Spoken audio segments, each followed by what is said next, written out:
You don't need to be the loudest person in the room to have influence. In this video, I'm breaking down what I call the art of subtle influence, a set of invisible dynamics that shape how people respond to you, often without either of you realizing it. Once you understand these patterns, you'll start to notice them everywhere: your friendships, your romantic relationships, your work, and in your daily conversations. Subtle influence isn't about controlling anyone, it's about leading energetically, because influence isn't always obvious, but it is always happening. Hey friend, welcome back. If you're new here, my name's Jillz and I help women step into their power, tap into their divine feminine, and become their best self. So if that's something you want to do, you should subscribe and stick around. But before we dive in, I just want to quickly invite you to join my new weekly newsletter, the Dream Life Digest. It drops in your inbox every Tuesday. It's totally free. And it's where I share mindset tips, manifestation magic, feminine energy, soft life vibes, and it's a bit more behind the scenes, a bit more personal. So if you would like to join the inner circle, the link for that is down below in the description. So I'm just gonna get right into the video, but we're gonna talk about 6 powerful ways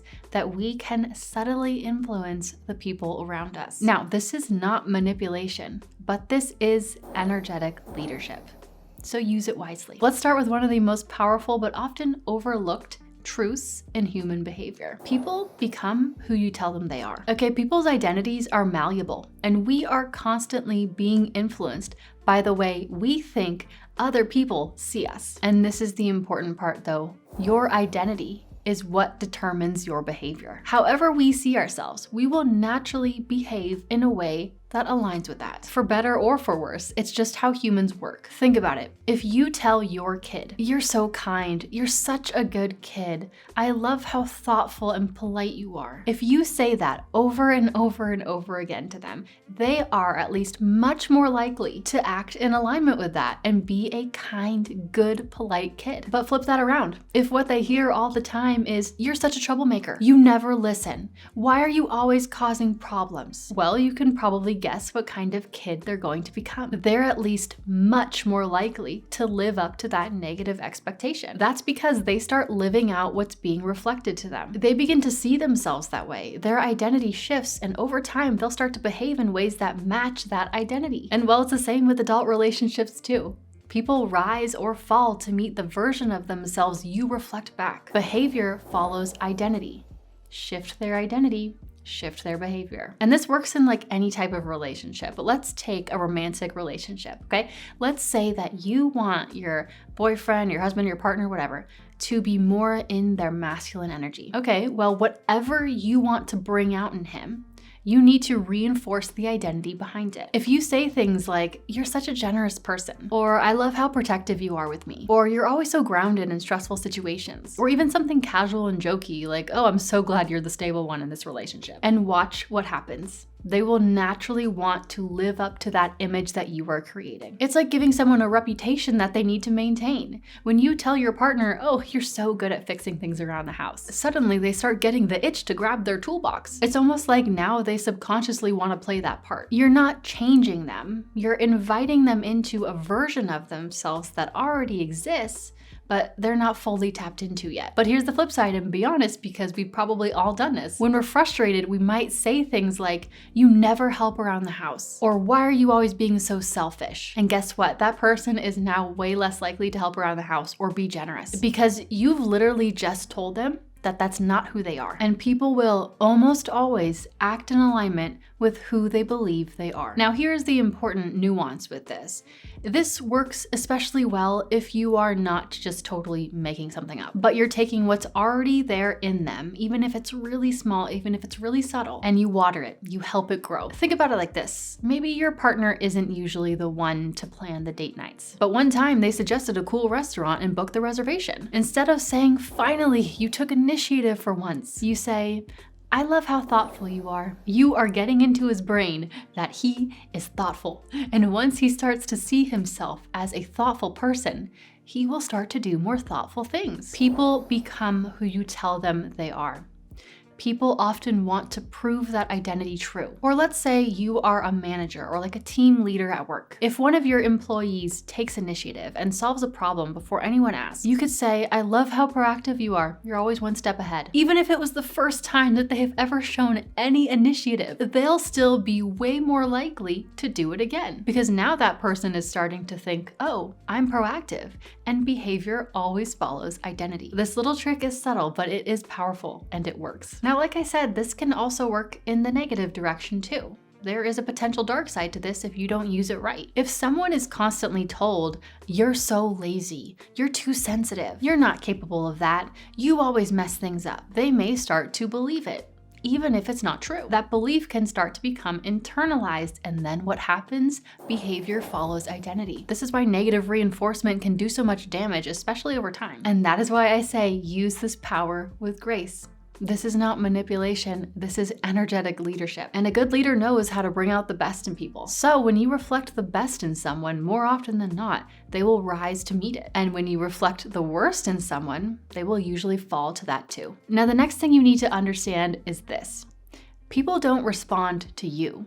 They respond to how they feel about themselves around you. If you want to be charismatic and magnetic, and if you want to have influence, it's not about being the most impressive. It's about being the kind of person who makes people feel good about themselves. When someone is in a type of relationship with you, whether it is your romantic partner or a child or a family member or a friend or your employee or a manager or whatever, they're not just responding to who you are.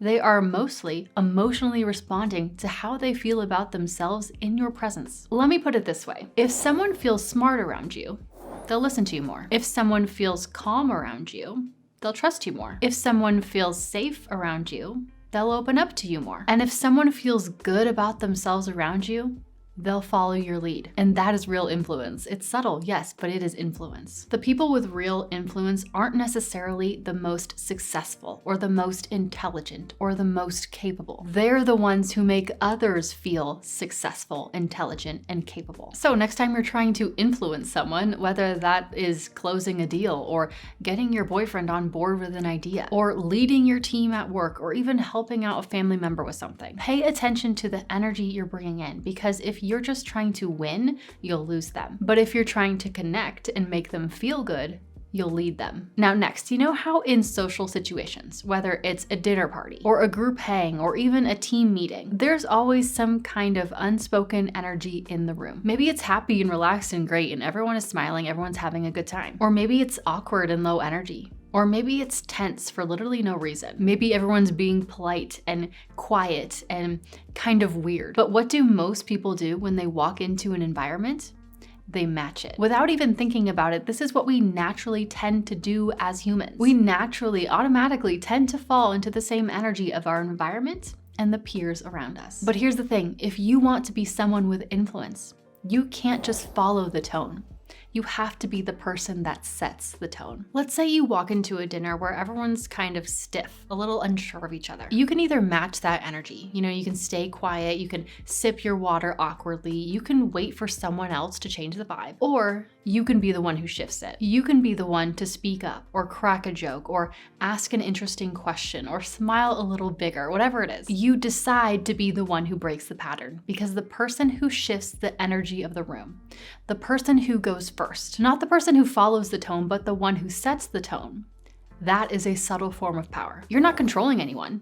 You're just offering them a new frequency for them to rise into. Like I said, we naturally, subconsciously want to match the people and the energy around us. And when you shift your energy, you give them something else to match to. And here's what's funny, once you start noticing this, you will see it everywhere. Watch the most grounded or confident person at the dinner table. If they lean back, everyone else subtly relaxes. If they start asking questions, the energy shifts more toward openness and conversation. Even tiny things like they take a sip of their water and suddenly everyone else realizes that they're thirsty too. The point is that we mimic people around us subconsciously, automatically, without us even realizing it. Don't be the person who mimics, especially when the energy is low or weird. If you want to have subtle influence, you don't follow the tone. you said it. Now, this next point is so interesting. This was something that I noticed on my own a few years ago, and once you realize this, you'll see it everywhere. In relationships, doesn't matter the type of relationship, romantic relationships, friendships, whatever, there is always a little role play going on. Whether you mean to or not, you are teaching people how to engage with you based on the role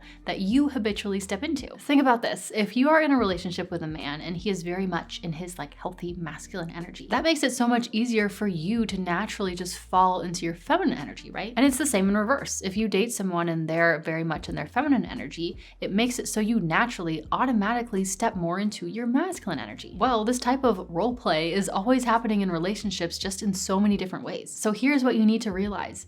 Whatever role you play, people subconsciously match its complementary opposite.